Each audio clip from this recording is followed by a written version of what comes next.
Hallelujah. मरकुस 1 उसकी 1 आयत में लिखा है, परमेश्वर के पुत्र यीशु मसीह के सुसमाचार का आरंभ, जैसा यशाया भविष्यद्वक्ता की पुस्तक में लिखा है, देख मैं अपने दूत को तेरे आगे भेजता हूं जो तेरे लिए मार्ग सुधारेगा।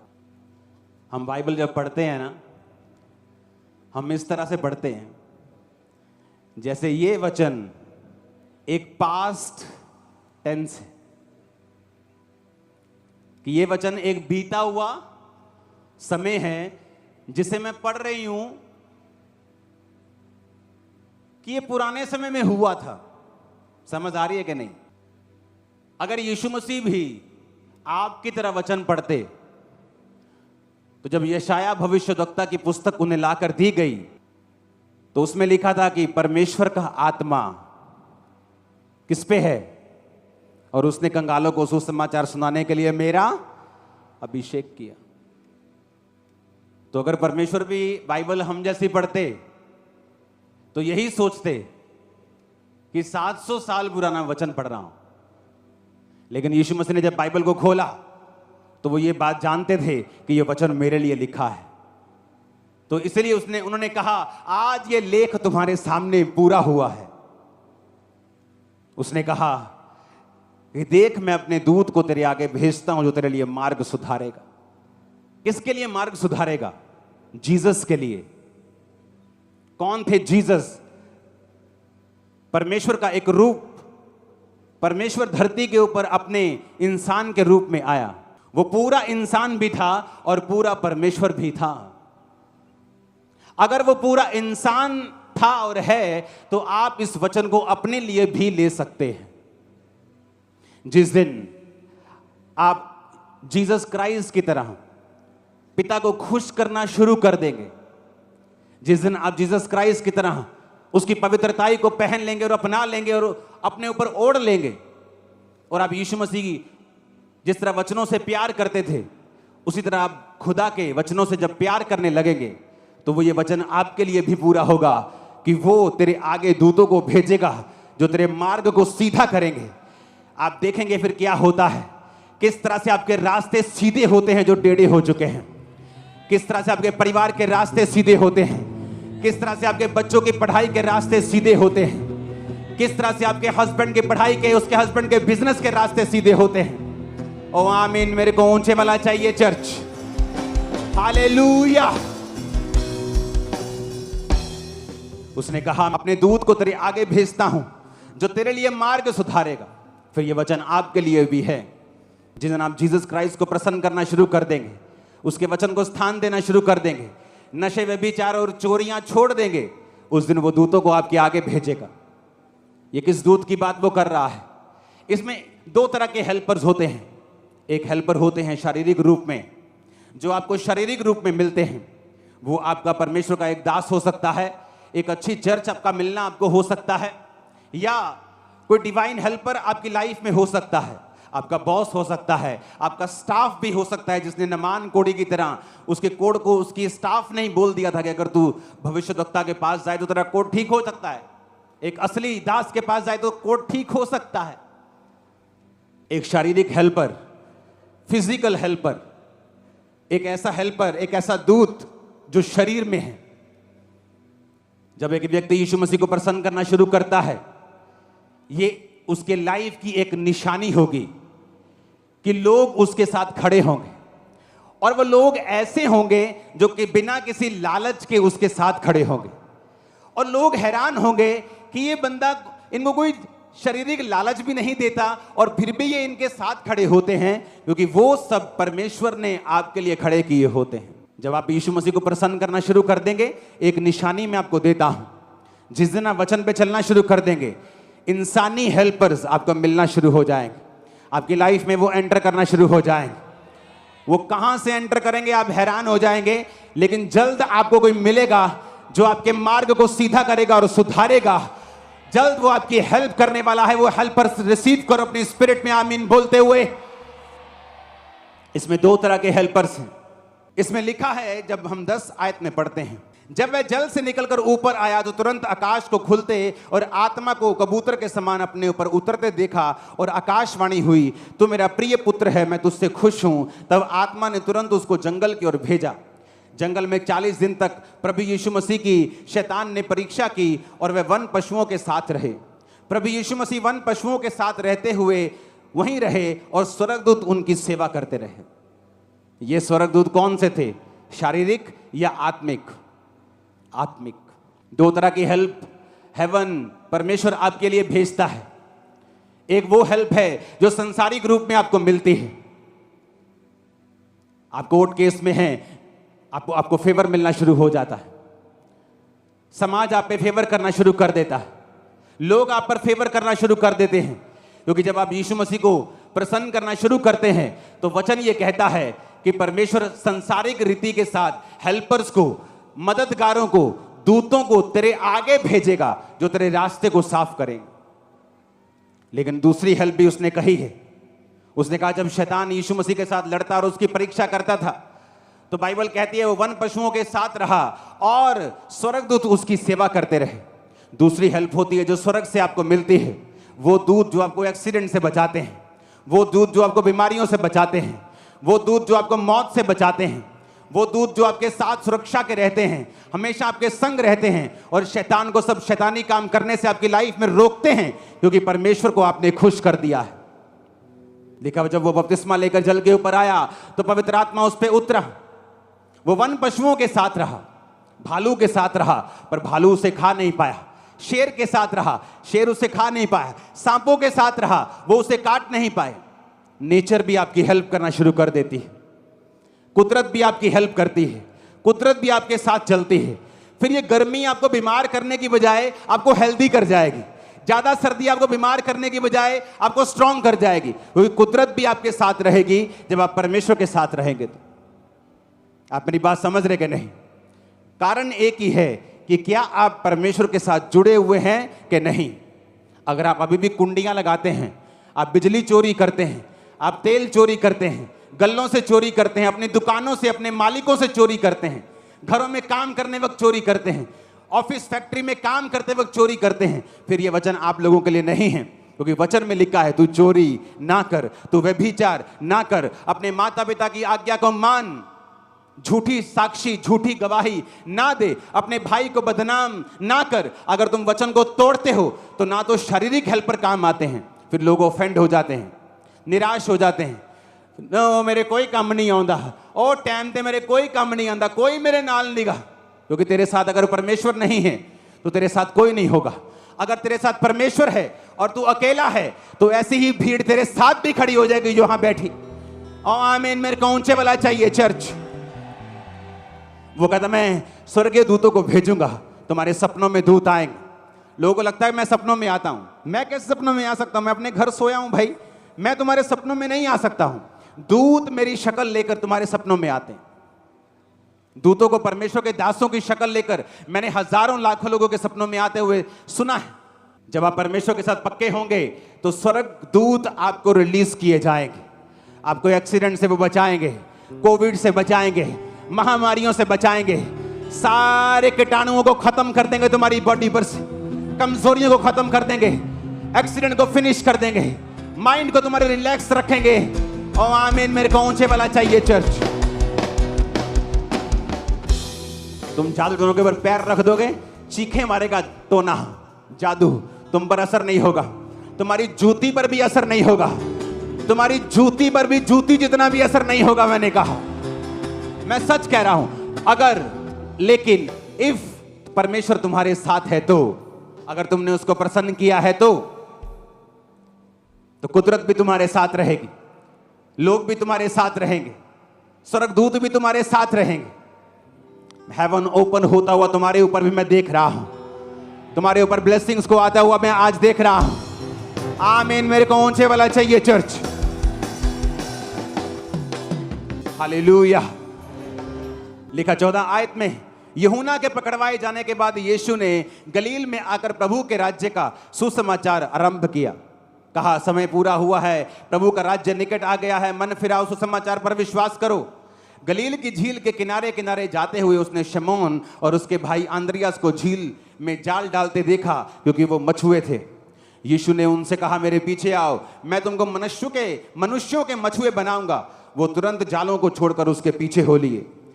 कुछ आगे बढ़कर उसने जब्दी के पुत्र याकूब और उसके भाई यूहन्ना को जालों में नावों को सुधारते देखा। इसमें 4 लोगों का जिक्र है, पतरस और उसका भाई आंद्रियास, यूहन्ना और उसका भाई याकूब। परमेश्वर ने कहा, जब पतरस और आंद्रियास को झील में देखा, कहा, मेरे पीछे आ जाओ। क्या हो गया भाई, कौन हो तुम लोग? तुम कौन हो, मैं तुम्हारे पीछे आ जाऊं? अपना बिजनेस छोड़ के, काम धंधा छोड़ के तेरे पीछे लग जाइए भाई, की गल? कभी प्रैक्टिकल वचन को समझने की कोशिश की है? आप सोचो, आप अपनी दुकान पे खड़े हो, आपकी एक शॉप है, हाँ, तो थे NRI कस्टमर आया होया, तो 5-5 हज़ार के सूट सारे खोले हुए। अब तो भैन जी ने हुण 50,000 का बिल बनाना, तो बाहर तुहानूं पास सदे, आ जा यार मेरे। वाना पास्टर जी की करते तुसीं? पर बाइबल कहती है, वो तुरंत 18 आयत में अपने जालों को छोड़कर परमेश्वर के, क्या हुआ ऐसा? अगर हम ये कहें कि चलो जी पतरस ते आंद्रियास गरीब सीगे ते काम धंधा है नहीं सी ते मच्छियां फड़ियां नहीं जांदियां, ते यीशु ने क्या पीछे आ जा, कहते चलो इत्थे भी कुछ है नहीं, ये पीछे लंगर लंगर खावांगे, चलिए। अब फिर हम दूसरा केस पढ़ते हैं, लिखा, कुछ आगे बढ़ के उसने जब्दी के पुत्र याकूब और उसके भाई यूहन्ना को नाव पर जालों को सुधारते देखा। उसने तुरंत उन्हें बुलाया और वे अपने पिता जब्दी को मजदूरों के साथ नाव पर छोड़कर, अब इस केस में जो याकूब और यूहन्ना हैं, उनके पिता ने मजदूर रखे हुए हैं कि 10, 15, 20 लोगों की टोली है। मेरी दुकान पे 10 लोग काम करते थे और मेरी रोज की इनकम 1 लाख रुपए के करीब होगी, कभी 60,000, 50,000, कभी लाख, कभी 1.5 लाख रोज की इनकम। जितना उस समय 2002-3 में फॉरेन में लोग 1 लाख, 1.25 लाख रुपया 1 महीने का कमाते थे, तब उस समय की रोज की पंजाब में, इस खाम्बरा में इनकम थी। आप मेरी बात समझ रहे हो? तो मेरे पास 10 लोग थे, तो इसके पास भी इतने लोग थे कि ये लाखों रुपया कमा रहे होंगे उस समय के। लेकिन यहां भी क्या लिखा कि वो अपने पिता जब्दी को मजदूरों के साथ नाव पर छोड़कर यीशु मसीह के पीछे हो ली। ऐसा क्या हो गया? सोचो, ऐसा क्या हुआ कि वो यीशु मसीह के पीछे लग गए? वो जीसस खुदा के वचन को इतना मानते थे और इतना सीरियसली उस पर चलते थे बचपन से ही। 12 साल की उम्र में यीशु को मालूम था कि मैं पिता की संतान हूं। तो जब उसके माता पिता के साथ वो वापस नहीं गया अपने घर और पर्व में रह गया, तो माता पिता 3 दिन के बाद कुड़ते हुए यीशु से मिले और कहा, ओए तू घर वापस नहीं आया, हम तुझे कुड़ते हुए ढूंढते हैं। तो यीशु ने क्या कहा? पिता ने कहा, यीशु ने कहा कि क्या तुमको नहीं पता मुझे अपने पिता के भवन में होना जरूरी है? तो यीशु को मालूम था वो पिता का क्या है, भवन है। तो यीशु ने फिर सेवकाई 12 साल की उम्र में शुरू नहीं की, क्योंकि बाइबल कहती है सारे सदूकी, फरीसी, शास्त्री, विद्वान जब 12 साल के प्रभु यीशु से वार्तालाप करते थे तो जवाब नहीं थे जो यीशु मसीह उनसे पूछते थे। यीशु मसीह की बुद्धि, यीशु मसीह के जवाब, उनको मालूम था कि ये आम बालक नहीं है। तो फिर भी यीशु मसीह ने सेवकाई 30 साल में शुरू की, और वचन कहता है 12 साल से लेकर 30 साल तक फिर वो अपने माता पिता के वश में रहे, कारपेंटरी का काम करते रहे, अपनी मम्मी से ही खाना खाते रहे, बिना कोई असिस्टेंट रखे, बिना फूं फां किए अपने घर में रहे, अपने माता और पिता के वश में रहे, क्योंकि वचन कहता है अपने माता और पिता की आज्ञा को मान। सुनो मेरी बात, हमें लगता है वचन बहुत छोटी सी बात, चोरी, ओ कोई नहीं 100 रुपया इधर, 100 रुपया उधर, ओ कोई नहीं 2 लीटर तेल ना, प्रभु ने क्या कहना, मेरा घर नहीं चलता बिना चोरी। तो जब आप वचन को इतना सीरियसली लेते हैं कि आपके जिंदगी मौत का ये मसला बन जाता है कि नहीं मानना शैतान की बात को, स्पिरिचुअली आपके ऊपर एक ऐसा ग्रेस, एक ऐसा ऑरा आ जाता है कि आपकी बात को लोग इनकार नहीं कर पाएंगे। ये रीजन था कि जीसस के ऊपर इतनी ग्रेस आ चुकी थी, उसकी आवाज में इतना दम, इतनी पावर, इतनी खींच, इतना होली स्पिरिट था कि जब वो बोलता था कि अपना काम छोड़ दे, सेवा में आ जा, नथिंग कैन स्टॉप। आ रहे हैं सेवा में, छोड़ देंगे बिजनेस। आज पास्टर्स क्या कहते हैं, लोग साडी गल नहीं सुनते, बच्चे साडी गल नहीं सुनते, यूथ साडी गल नहीं सुनता, ये सेवा नहीं करते। क्यों? क्योंकि तुम्हारे ऊपर वो क्राइस्ट वाला ऑरा नहीं है। जब तुम्हारे पास क्राइस्ट वाला ऑरा होगा, तुम्हारे पास वो ग्रेस होगी, तुम एक बार बोलोगे, लोग आएंगे। तुम बोलोगे चलो सेवा करनी, लोग आएंगे। इस साल के एंड तक 500 जवान, सिर्फ जेंट्स की बात कर रहा हूं, लड़कियां अलग, 500 जवान बंदे अपना जीवन इस चर्च को देने वाले हैं। 500, उनके रहने का कॉलेज अलग से बना रहा हूं। 500, उनमें पढ़े लिखे डॉक्टर्स, इंजीनियर्स भी हैं उनमें। कहते हमने चर्च जाना है, सेवा करनी। 500, 5 लोगों को संभालना मुश्किल होता है आज। किसी चर्च में 5 लोग काम करते हो ना, सिर दर्द कर देते। 5 लोग ही, पास्टर के सिर में दर्द है 5 लोगों के कारण। जब आप वर्ड को सीरियसली लेंगे, मैं आपको बता रहा हूं, आपके ऊपर एक ग्रेस कवर करेगी, एक ऑरा, एक सामर्थ, एक अम्ब्रेला, एक छतरी बन जाएगी आपके आसपास। आपके शब्दों में पावर होगी, खींच होगी, ग्रेस होगी, ताकत होगी। शैतान को भी वो चुभेगी और लोगों की लाइफ में काम भी करेगी इन जीसस नेम। मैंने कहा वो काम करेगी यीशु के नाम में। Hallelujah, hallelujah. आप मेरी बात समझ रहे कि नहीं? ये वचन जब आप इस रीति से पढ़ना शुरू करेंगे, कि क्या हो गया ऐसा कि जीसस ने एक बार बोला, 2 बंदे पीछे, चलो गरीब मान लो। अगली पार्टी गरीब नहीं थी, वो तो मजदूरों वाली पार्टी थी। पर लिखा तुरंत, सोचा भी नहीं, ये भी नहीं कहा प्रभु चलो ठीक है, घर में सलाह कर लेते एक बार। कई बार लोग, आप लोगों से कुछ कहो, सलाह करके बताते हैं, उनको बोलो मत आओ, तुम रिजेक्ट हो, सेम टाइम। हालेलुया। उन्होंने कहा सलाह करके, नहीं कि देखा तुरंत। फिर से पढ़ेंगे, लिखा वो तुरंत अपने पिता जबदी को मजदूरों के साथ नाव पर छोड़कर उसके पीछे हो ली। आप जीसस के साथ वफादार हो जाओ, आपके शब्दों में सामर्थ आ जाए, एक ऑरा आपके ऊपर आ जाए, एक ग्रेस आपके ऊपर होगी, वो आपको हमेशा कवर करके रखेगी। एक ही चीज है जो उस ग्रेस को खत्म कर सकती है।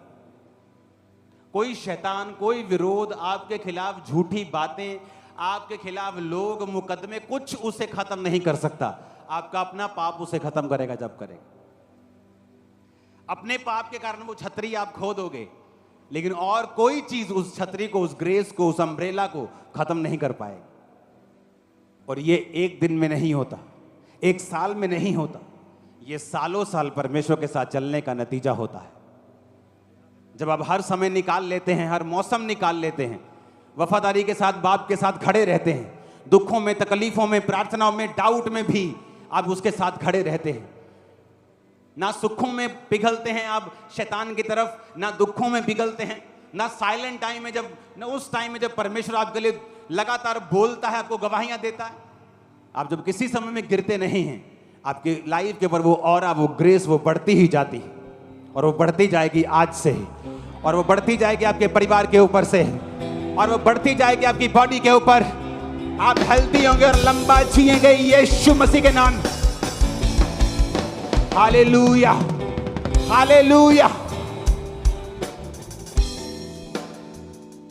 एक एक वचन में इतनी ताकत है। आगे लिखा है, तब वे कफरनहूम में आए। आपको बाइबल पढ़नी आ रही है मेरे ख्याल से। मैं ऐसे पढ़ता हूं कि हर वचन का एक मीनिंग है, उसके पीछे की एक स्टोरी है। इसलिए कहते हैं कि बाइबल स्टडी करने से भी आप बाइबल के शिक्षक नहीं बन सकते जब तक आत्मा आपको बाइबल ना सिखाए। देखा, जब वे कफरनहूम में आए तो वह तुरंत सबत के दिन आराधनालय में जाकर उपदेश करने लगा। लोग उसके उपदेश से चकित हुए क्योंकि वो शास्त्रियों के समान नहीं, अधिकारी के समान उपदेश देता था। इसको इंग्लिश में पढ़ना बहुत जरूरी है। And they were astonished at his doctrine, for he taught them as one that had authority, and not as the scribes. जब कुछ लोग प्रार्थना करते हैं, ऐसा लगता है कि परमेश्वर से भीख मांग रहे हैं, या वचन देते हैं तो ऐसा लगता है कि जैसे कोई बाइबल से सलाह मशवरे कर रहा है, सलाहें दे रहे हैं। लेकिन देखा, जिसके ऊपर परमेश्वर का आत्मा होता है, जो वो वचन देता है या प्रार्थना करता है, वो अधिकार, ऐसा लगता है कि एज ही हैड अथॉरिटी, कि अथॉरिटी है इसको बीमारियों के ऊपर, शैतान के ऊपर, कि वो कमांड कर रहा है लोगों को कि तुम चोरी नहीं करोगे। यार चोरी ना करियो। कई लोग प्रीच करते हैं, उनके प्रीच में पावर फील नहीं होती, सामर्थ फील नहीं होती, आत्मा फील नहीं होता। ऐसे लगता है जैसे कोई स्क्राइब, जैसे कोई शास्त्री फरीसी प्रचार कर रहा है और यीशु मसीह के बारे में बता रहा है। लेकिन कई बार जब आप पवित्र आत्मा से भरे व्यक्ति को सुनते हैं, आपको मालूम होता है कि परमेश्वर इससे बात कर रहा है, अथॉरिटी बात कर रही है, अधिकार बात कर रहे हैं। आज हेवन ओपन हो, आपकी लाइफ के ऊपर की सारी शर्मिंदगियां नाश हो अभी यीशु के नाम में।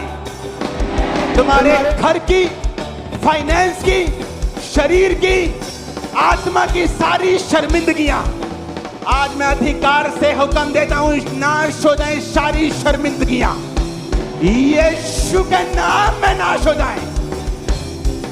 हालेलुया।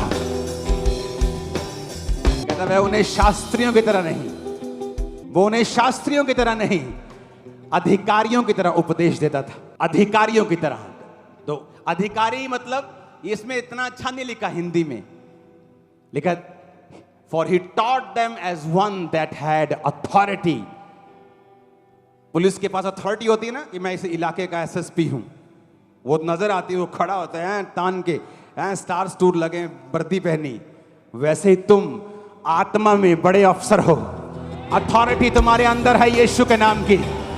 तुम शैतान को डांटोगे, खप्पे खप्पे भागेगा, सच्चे सच्चे भागेगा। मैंने कहा you have authority right now in the name of Jesus.